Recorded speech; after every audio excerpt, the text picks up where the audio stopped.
So let's wrap this thing up. Obviously I have a lot of young agents that watch my stuff, and I know it's super intimidating sometimes to see guys like you. Even sometimes I'm like, holy crap, like how do you ever get to that level one time? And obviously we definitely know that it's who you surround yourself with has been kind of the theme that we're talking about. But outside of who you surround yourself with, is it making decisions very quickly? Is that something you think has been a big strength for you? Is it taking bigger risks because you're betting on yourself more? What is something that, if you are a newer agent and you're already going to surround yourself with the right people, what is something you think that has really helped you in your career?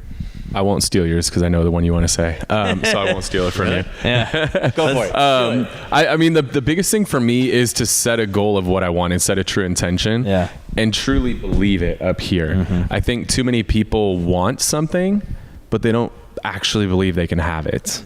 They just desire. It's like, oh, well, those guys are selling. Dan and I did $1 billion combined last year. So people are like, I want to do $1 billion.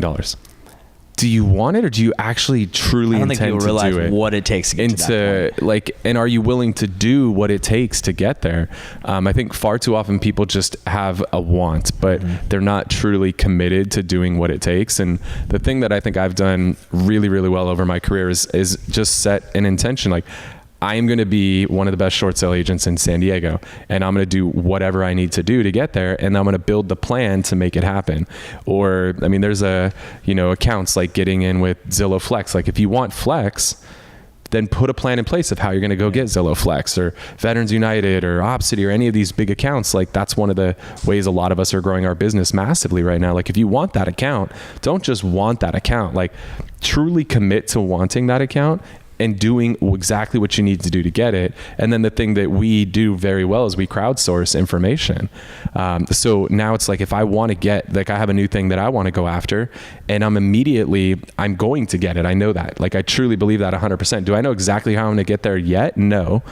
But I know the fastest way to get there is to crowdsource information and lean on other people and find who has what I want in other markets, and then learn from those people in those other markets. How did you get it? How did you get it? How did you get it? And who do you know that can help me?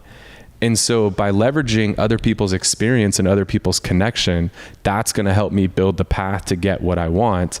And it's going to help me get it, again, a whole lot faster. Is there any time where you think you want something, but you're not, like, and then you're like, I actually don't even want this? Has there been an incident where you're like, I want this, and then you start checking yourself, you're like, no, actually, really, I'm not putting the things in place to actually want it? Like, there was a farm that I wanted because, they teach you, like, oh, look for a farm that has this turnover and all these things. And I found this farm, and I was like, I'm going to go after this farm because the turnover is crazy.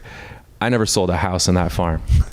The reason I didn't is because I thought people were fucking stupid that live there. Like, why do you want to live in a 4-story condo? Yeah. Like, why the hell would you want to live there? I didn't believe in, like, the product at all, and therefore I literally never sold home. I didn't believe in it. So it was like, in theory, it was cool to, like, go farm this area because it has high turnover. It has high turnover because it's a 4-story condo. It's 4-story condo, and there's literally, like, airplanes flying over your house every single day. Like, of course there's high turnover. But I didn't, like, really believe in it. I was, like, attracted to the numbers, but I wasn't committed. I didn't really believe in the product. All right, so before Dan speaks, what do you think? If you are thinking about selling your property in Bankers Hill, call the Beer Home Team. Exactly. We believe in you 100%. We love Bankers Hill. We love low planes, and it will not affect us. So before Dan mentions his thing, Kyle, what was he going to say? Speed to execution. Is that what you're going to say? Definitely not. Not anymore. Now you have to think of something else. No, I think being overwhelmed is going to be one of the things that you find yourself in at some point, and throughout your career, there's going to be different phases of it, and the only thing that'll change is just how much it takes to for you to become overwhelmed, and that'll be a muscle that hopefully grows, stretches, and over time you just have more capacity. But it will happen. One thing is what we can absolutely help you with is taking you away from some of this really big picture conversation. It's nice to have a 10-year view, but my 10-year business plan, which I have, we have our view of what we want to do in 10 years. It's literally 4 bullet points. It's 4 little tiny bullet points. That's the whole business plan for 10 years from now. So it's not one of these crazy 40-page business school what do you call it? Like a, I don't know what to call it. what the business plan. Okay, there That's you what go. you call it. It's not one of these 40 That's $1 billion for you guys over there. Well, it was almost choking on my own breath that threw me off. Yeah. But it's really it's literally just 4 bullet points. Yeah. Okay. But other than that vision that you should have for what goes on 10 years from now, in a vague enough way, what we can really help you with is, well, let's distill that down to what do we need to do in these next 90 days? And I think if you go to Kyle's office, you come here and you say, oh my God, how do I build this? That's very overwhelming. But what I'd encourage you to do in your first 90 days is just focus on 1 to 3 things that you're going to build and establish a system. And a system can be very simple to begin with. It could be the seller intake form that you need, or it could be the way you treat a client after sale. And just build these little systems quarter over quarter. And what happens is you'll suddenly wake up a year later and be like, wow, I've got 8 or 10 systems that are truly operating in this business on automatic without me having to think about it, because I spent 90 days with conscious effort, but now I've moved them from that conscious effort zone to the subconscious, right? And your business has its own subconscious where it just has some things that it does automatically once you really dial them in and install them. And what that means is, right, there's 10 or so things operating.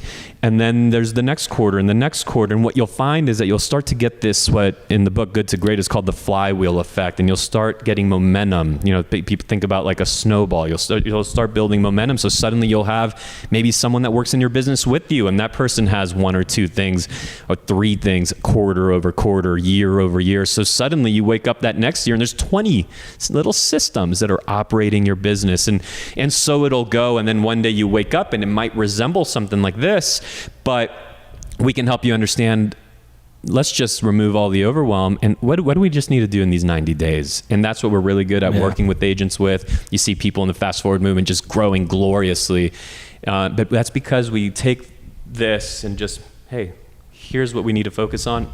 Everything else is just noise to you right now. Yeah, I think what people don't realize is if you don't build systems in the beginning, you're going to have to build systems at the end. And if you don't build systems at the end, that means you're out of the industry. But even that word can be overwhelming. Yeah. System, right? So that's what we help people through. And we literally get together with everybody in the group that joins us on a weekly basis. And then I'll just leave you with this, which I started this little thing with, is you're still going to be overwhelmed at some point. Here's the reality of it. And people wouldn't believe it that, you know, I've been wanting to put this out there, and I'll put this out there on your podcast first, which is exclusive for years, you know, for the first many years.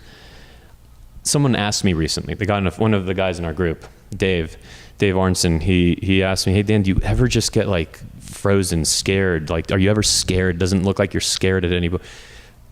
For years, I would probably go home about like twice a month, usually around 11 a.m., just scared and overwhelmed, and literally go home and curl up in fetal position on my couch and just like, I can't deal with this day. Like that would happen about twice a month. Now it still happens. Now it happens once or twice a year where I'm just like, okay, I need to check out today. Okay, so I stretch that, and I'm carrying way more than I used to, but it only happens once or twice a year. But the point I'm making is, when you find yourself scared, when you find yourself overwhelmed, when you find that you're just not able to cope with the day, you aren't, you know, weak, you're not unable, you're not any of these negative, you know, adjectives you're going to apply, and all the judgment that you're going to make of yourself. You're not any of those things. It's absolutely normal. And I know that I, for one, at least can say I experienced that on a fairly regular basis back in the day, say going back 10 years ago. And very seldomly to this day, still will, once or twice a year. Yeah.